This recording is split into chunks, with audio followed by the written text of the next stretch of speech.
And welcome to this week's episode of Diary of a Ghost Hunter. And this week we're doing something a little different. We are going to interview John from Hide and Seek Paraquest. Let's find out what the diary of another ghost hunting team is like. Stay tuned. Welcome to the Diary of a Ghost Hunter podcast with your frightfully good hosts and paranormal investigators, Anne and Renata. Join the chaos weekly as we tell you what has inspired us, what cases we're investigating, what is driving us round the twist, and the true horror of what goes on in the background of being a ghost hunter.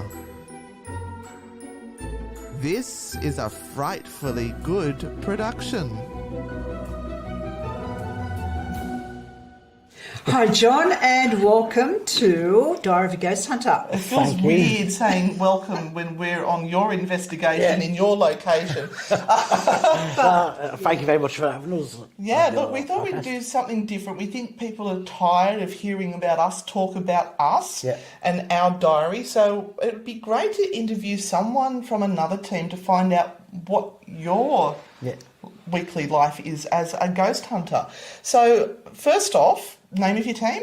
Hide and Seek Paraquest. How many members do you have on the team? At the moment we've got 7. 7? Wow. Yeah. Mm-hmm. What sort of team members do you have? Like, I know some people have doctors and lawyers and policemen. Very from... We don't have anyone like that. We got bricklayers, we got hairstylists, real estate agents. Yep. No one like a sage or anyone. Yeah, so regular, everyday people who have an interest. Yeah. And what has drawn them to be part of your team? I think it comes down to their belief and finding the right team as well. As you know, you probably have so many people approach you to join your team. Yes. And you got to really hold yourself. You got to hold that bar. Once you.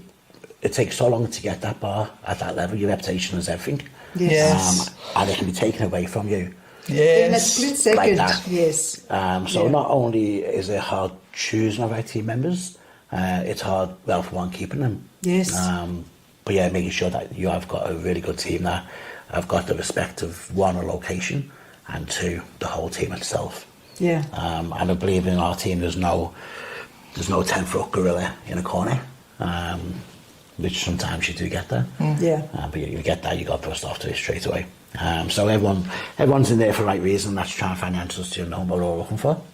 And 2 is to respect each other and the building that we're in. Yeah. And the owner of the building as well. 100%. Because you've got to abide by their rules or it's all over Red Rover. It's it. And as you know, as paranormal investigators, we go to these locations to assist them with the building. It's not cheap running a building, especially this size. Respect the owner, respect your team, and then hopefully it'll be an enjoyable experience for everybody. And how long has this team been together? This team's been together since 2021, early 22. Mm-hmm. We've got a couple of younger ones that have come on board. Hide and Seek Paraquest originally was Hide and Seek Paranormal Research. Mm-hmm. And it was myself and Ian, the founder. In fact, Ian's still part of my team. Mm-hmm. It all started way back when you were a young little boy. It was quite funny. How did we get into it? I came across a listing on eBay for a night as a paranormal investigator. In Old Melbourne Jail. Oh, yes. And we went along. In fact, I said to Ian, I was in the house having time, having a coffee. He said, do you fancy becoming a ghost hunter? We all love the Ghostbusters movie or whatever. And he's like, not particularly, no. And I'm going, well, too bad. I bought them. We're going. So we went. And it was a very interesting evening. But that's when we got the first taste of, oh wow, this could be done so much better, so much more professional, and most importantly, so much respect. That's what I'm saying about that experience, but that led us on to where we are now. Yeah. We started to start our own, and then we contacted National Trust. And back in 2005, we had every National Trust building in Victoria. We done Old Melbourne Jail. We were on the Sean McAuliffe radio So you show. run Old Melbourne Jail? We've done Old Melbourne Jail. Wow. Done Old Melbourne They Jail. wouldn't let us in there. We done Sean McAuliffe radio show. Oh, on yeah. a Sunday. We were on there with him. Ian Dicko. Dickinson. Oh, we've been on. When I was in the past team, what was the Sydney radio show we were on? Or not you, but the other person and I. Yeah. My past life. Okay. Yeah. Well, I used to work for Nova in Melbourne. Yep. And yeah, they got us into his house because they had some happenings going on there. Yeah. So yeah, they got us in his house and done his investigation there. And I grew from there. Some marvellous locations. Some locations, you got nothing, but that's paranormal. That's the reality. And that's what I want. reality. Because if we got everything at every location, well then there's an issue. And There's the bullshit. issue would be you. I call it bullshit. 100%. 100%. Yeah. Yeah. And that's the thing that a lot of people don't realise, that there is a difference between paranormal entertainment and real paranormal investigating, or coming into a site and inviting people to be paranormal investigators for an evening. Yeah. There is no guarantee that anything is going to happen. Yeah. And in paranormal entertainment, something has to happen or people won't watch. The programming TV stations or stations will not pay paranormal teams to record where nothing is going on. There has to be a demon, there has to be something occurring, otherwise it's not watchable. Yeah, and again, that where it tethers between your reputation. Are you after fame? Yes. Or are you after answers? Yeah. To me, I was going to go for answers. Yeah. Fame, you're famous anyway. Or you got your family and your friends. If they know you, you're famous. Yeah. Who cares what comes with it? It's reputation. What's been your favourite site up till this point in time? My favourite site. I'm not saying the most haunted, your favourite. Your favourite. You love to go there. Look, I'm not saying that because I'm here, but I do love this place. Yeah. This is in my all-time top 3 of favourite locations. Not only for the building, for activity as well. Yeah. I was quite active last time we were here, and hopefully we can get some more this evening. My most enjoyable, I'd say, probably Barrow Mansion in Road Chelsea. There was there's a bit of a backstory. We went there again, it would have been 2006, 2007. I had the opportunity to go through for National Trust, met this beautiful, beautiful lady, Pat Collins, who had managed the mansion for the past 25 years. So she was parcel home, part of Fiction and Fittings, really. Yeah. Got there, showed us around, gave her a bit of an experience of what she's felt and went through. And then it was probably about 12:30 in the morning, so early on still. And we had a big occurrence happen in the main bedroom of Elizabeth Austin. So much so, the investigation got closed down, kicked us out of the building, and Pat resigned first thing Monday morning. Oh, wow. And she still will not go back into the building. Yeah. And she's still with us. Beautiful, beautiful lady. Wow. Yeah. Wow. It was funny because we went to another location not long ago and we were speaking to another female, and Pat Collins actually taught the lady I was speaking to. Mm-hmm. It's just a small world. Yeah. Yeah. And that's why it keeps on coming back to hold your head up high. Yeah. Do the right thing, and you'll be good. Yeah. But Barrow Mansion. Wow. Yeah. And I think what happened was probably for another story. Yeah. But yeah, it was pretty fun. You have to tell us off camera. Will do. And look, there are so many amazing places in Australia to visit. We haven't even scratched the surface. No. And part of that is because of the cost of travel. And But Australia is time. so huge. It is, yeah. Massive. Yeah. And to get around everywhere, it literally was an 11-hour drive to get here, and totally worth it. But also getting permission to get into sites. Yeah.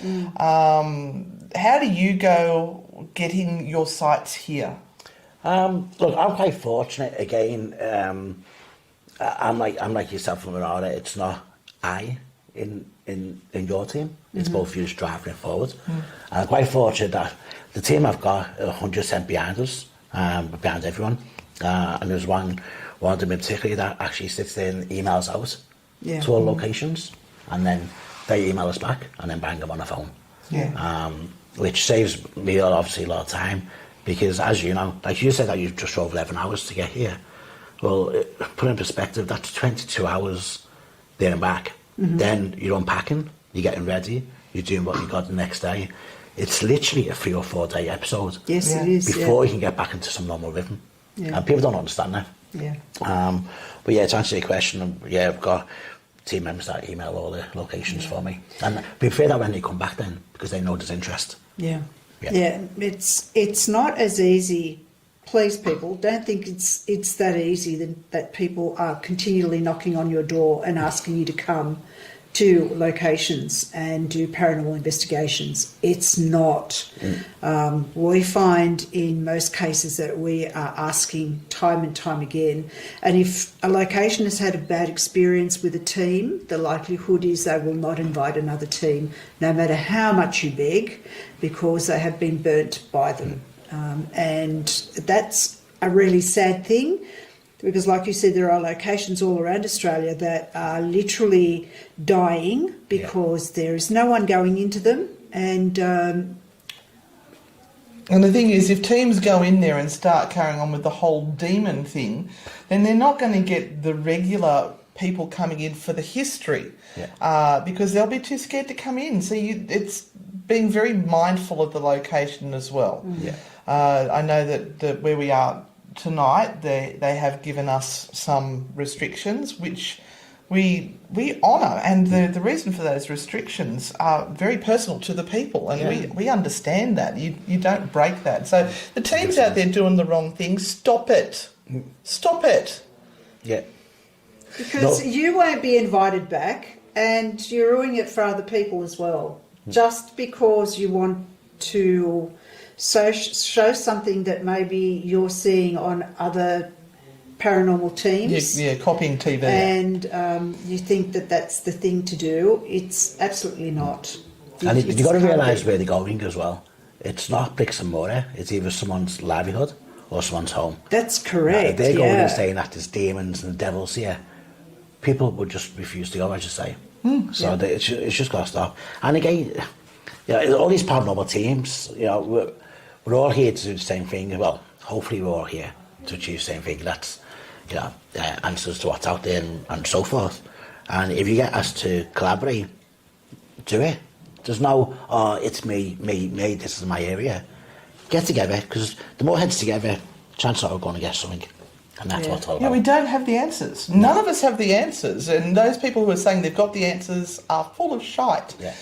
So if you can get people together who have different ideas and different concepts, maybe we can put this whole jigsaw puzzle together. Who knows? Well, it's funny, because I showed you that one today. Maybe having coffee with the image I caught out there in Melbourne Jail. And to me, it looks clear what it is, but I still don't know.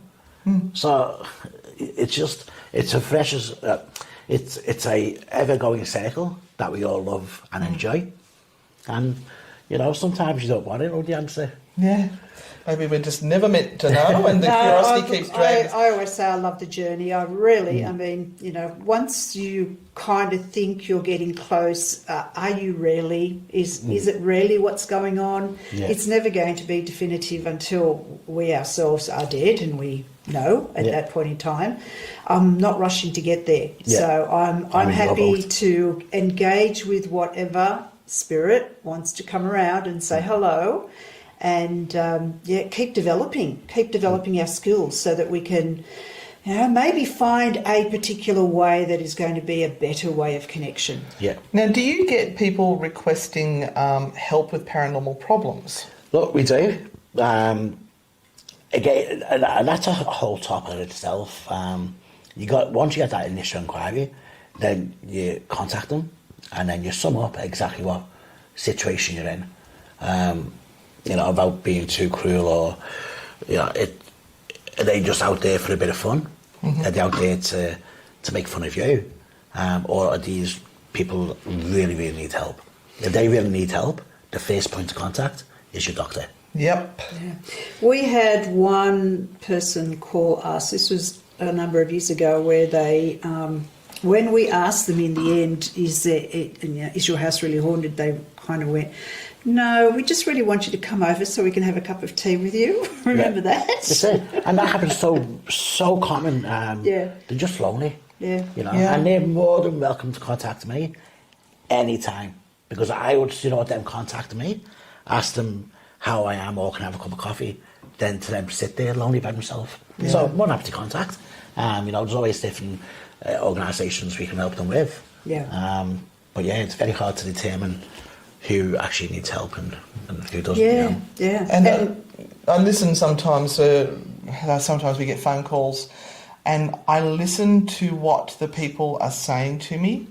And sometimes there'll be words that jump out, like nobody will listen to me. I've ended up going crazy with this, and they've tried to medicate me. And as soon as I hear those words, I know that this person needs medical help before they need paranormal help. And it's if you listen, and this is the problem with paranormal investigators sometimes is, they get a case and they're so excited about getting a case that it is going to be paranormal. That's all there is to it. They've got demons, they've got everything in there, and they don't listen to what the person is saying. I think that comes down, to me, there's two things. There's a paranormal investigator, and then there's a ghost hunter. Yeah. Two completely different things, and I don't think there's a thin line. I think it's a huge line between them. I like to think that we're professional investigators. We use the right equipment, we do the right thing. Where the ghost hunts, just stop the car anywhere and just start asking questions, or I've seen that, I've seen this, and next minute they're putting it on Facebook, Twitter, all these socials, or I'm an investigator. It doesn't work that way. It takes a long time. What makes you? How do you become a paranormal investigator? What is the definition of being, when you can say, tick, you are now a paranormal investigator? I don't think I can answer that question. I don't think you can. It comes down to your techniques and your methods. It's not how many episodes of Ghost Adventures you watch. Are you sure? I've watched every one for every season. Surely I'm a ghost hunter now. I very rarely sleep. Very rarely sleep. I'm always either on the computer editing, or I'm looking for new locations, or I'm stuck on YouTube. The amount of hours I've watched, I should be a doctorate. Yeah. Yes. I can't watch them anymore. Yes. But you need... I don't need to, but I like to watch that stuff because you're forever learning. Well, there's new techniques that keep coming on board, and sometimes watching things being done the wrong way gives you an idea for something else. Yes.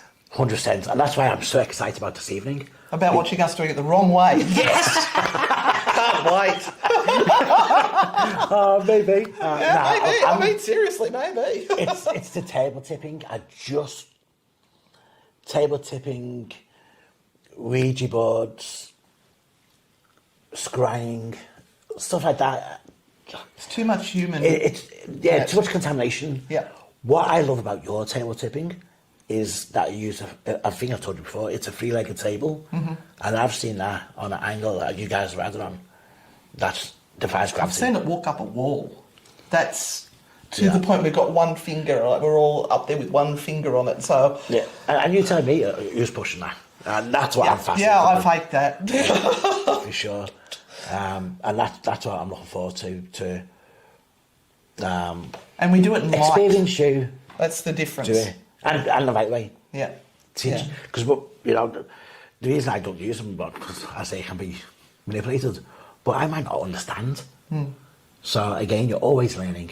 So. And ego comes into it as well. And as soon as somebody says, we always get activity when I'm on the table, you've got to put your antennas up, because that is ego, because they will need activity to happen when they're on the table. Yeah. So they will make activity happen 100%. on the table. Yeah. We have sat there before and nothing has happened, and it's very awkward. Very awkward. Don't do that to us tonight, please. Fingers crossed now. But again, you'd want that. Yeah. It is what it is. If it's going to happen, you'd want that. And we've told all our team that too. If nothing happens, that's the reality. Yeah. People that's have still okay. had an experience, and they're understanding how the process works and all of that, and you try all the tricks in your belt, and if nothing happens, and move on. They don't want to talk. Next location. Yep, or there is somebody there that is blocking what is going to happen. We have our skeptics and our cynics. And the skeptics are asking questions, which I love, but the cynics... Yeah. Yeah. They're just closed. They just not block open-minded. everything. You don't care whether it starts doing cartwheels in front of them, they still won't believe it. Come on, go, oi, and they go, it's not a ghost. What's the one thing you would still like to achieve? One thing I'd love to achieve in ghost. Yeah. Is there a particular place you would still like to go, or an opportunity, or some piece of evidence, or is there something that you're still going, oh gee, I wish I can just get that? Well, I'm planning on going to the States at the end of the year to get that out of my system. Just to say I've done it. Now, I'm not going there thinking, I'm going to go conjuring home and get evidence, blah, blah. I don't care whether I do or I don't. At least I've done it. Yep. Is it that haunted? We like you just said.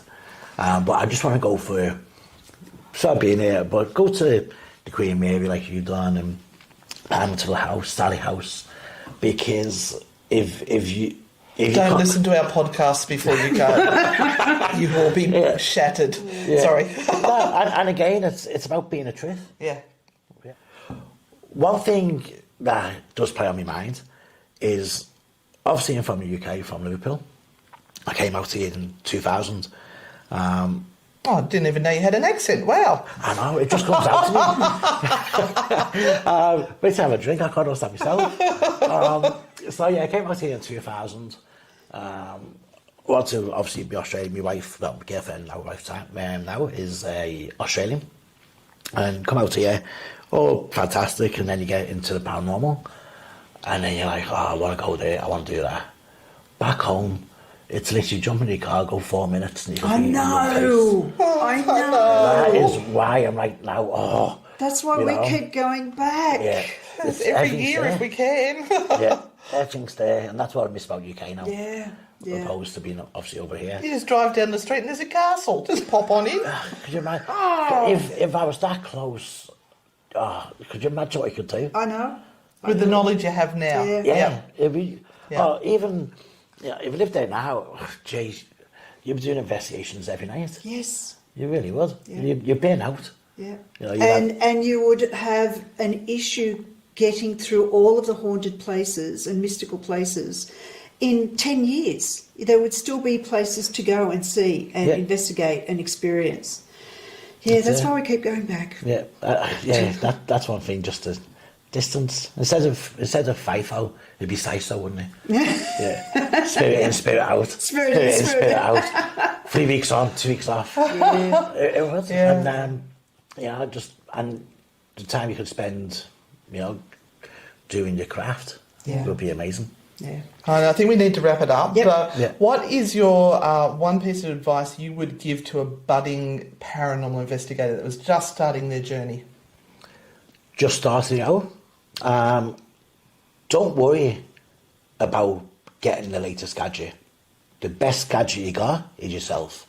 As you've learned and mastered your craft, then explore into different techniques and different apparatus and material, but just believe in yourself, stay true to yourself, and stay away from all these post-edit. It's just not worth it. So stay true to yourself, and you'll be fine. But when you're ready for the latest gadget, go to ozparatech.com. For sure. Well, thank you so much for being on Diary of a Ghost Hunter, and you are our inaugural interview with another Ghost hunter. Yeah, so... and hopefully you get some more. Oh, now where can they find you? Where can they find you? Yes. So our YouTube is Hide and Seek Paraquest, and then Facebook same. TikTok is the original Hide and Seek. We'll put the links down below so that you can find them quite easily. But that's us over and out until next episode. So thank you so much, John. Thank you. It's been a pleasure. Thank you. Bye.